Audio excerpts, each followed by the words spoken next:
Hi guys, so today matuturuan kaya paano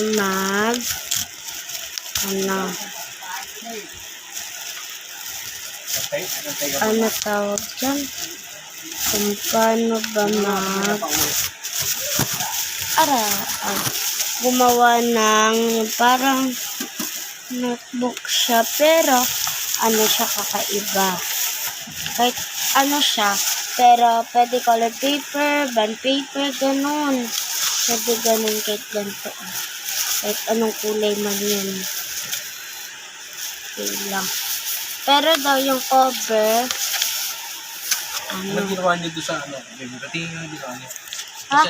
Gagawa ko, papakita ko sa iyo kung paano ko yung ginawa. Ay, yung ano nilagyan niyo parang ganito? Hindi, parang ganito. Ayan, tas ganyan. Kahit anong kulay daw eh. Ayan. Tas, bakit meron video ah? Apa. Para malaman din kung paano pagkagawa. Ayan. Tas, diba, dito yan. Tas, dapat paganto yan para mapapaganto mo siya. Ng parang paganon. Ayan o. Parang paganto. Tapos lalagyan lang natin ng glue para makita niya kung paano gawin. Sa mga iba, sabi niya ma'am, pwede daw to kahit ganito. Tama na yun. Yan. Ayan, baliktad dapat.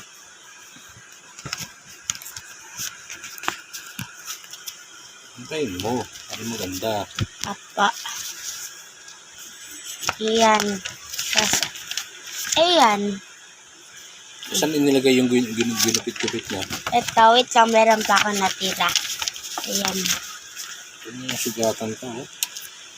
Apa. Tapos, saan na yun? Roma na makalaga. Dito. Ayan. Wait lang, baliktad.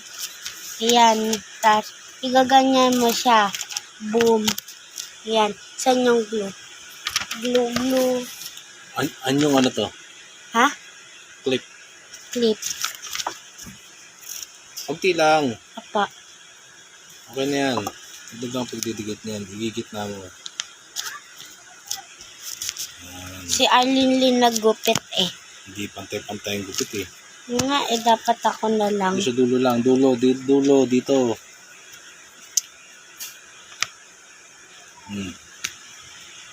Yan. Pag gumawa ka ng pandikit, dito, di ba, ididikit mo yan. Apa. Kita mo. Ganyan naman. Ayan. Dito kasi dinidikitan yan. Ano spell ang give? G-A-V-E? Victory. Victory mo? Oh. Give. Oh. Tama to? Give a wish? Mali yan. G.I. Give. G.I. Ayan. Give. Tingnan. Ano yan?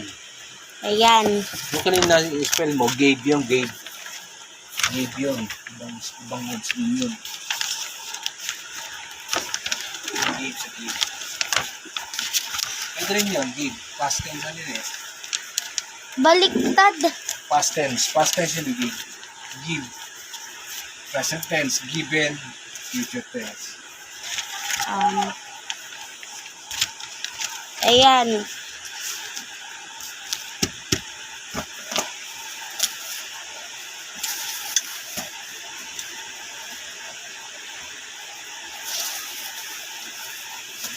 Okay.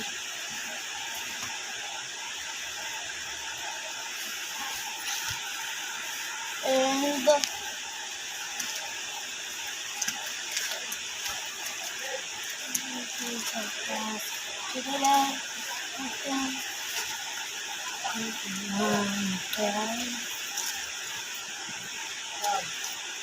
Bibili lang long.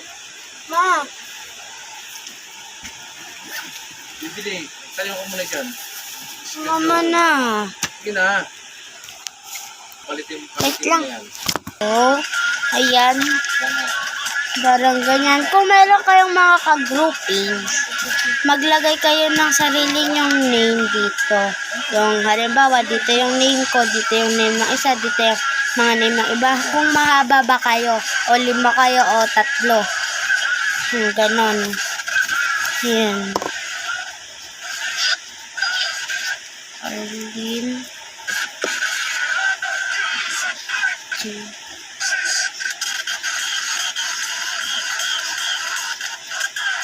Yan.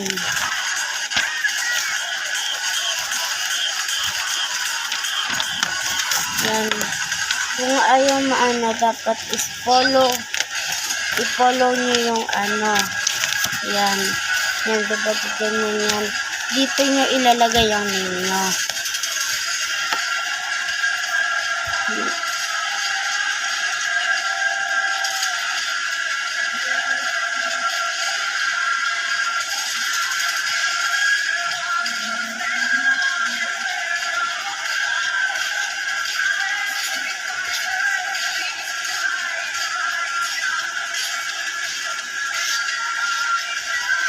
Ayan, mga kaibigan, grade 4 is Koda. Sabi niya, natindihan pa na ba ito? Igaganti niyo ito. Baliktad niyo na lang po nito. Pag ginanto ko, ganon. And, lalagyan niyo po ng design kung gusto niyo daw.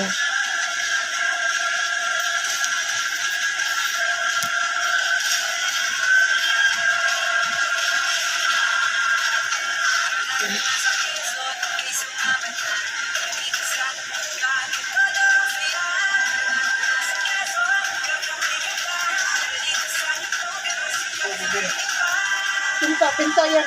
Yun, baba. Final results. Hindi, pag ganun. Lilikod nyo lang syempre. Ayan, dapat pala dito ko yan. Tas, boom.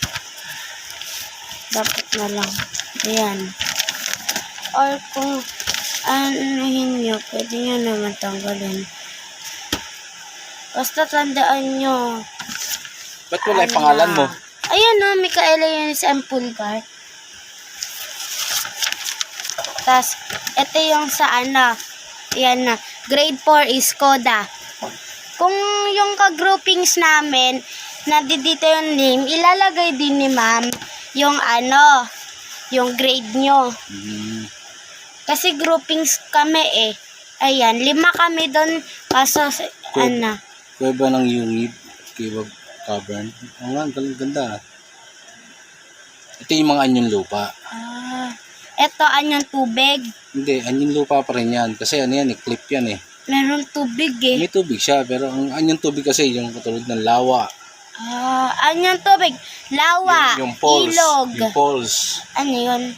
Yung falls, yung lumalaglag na tubig.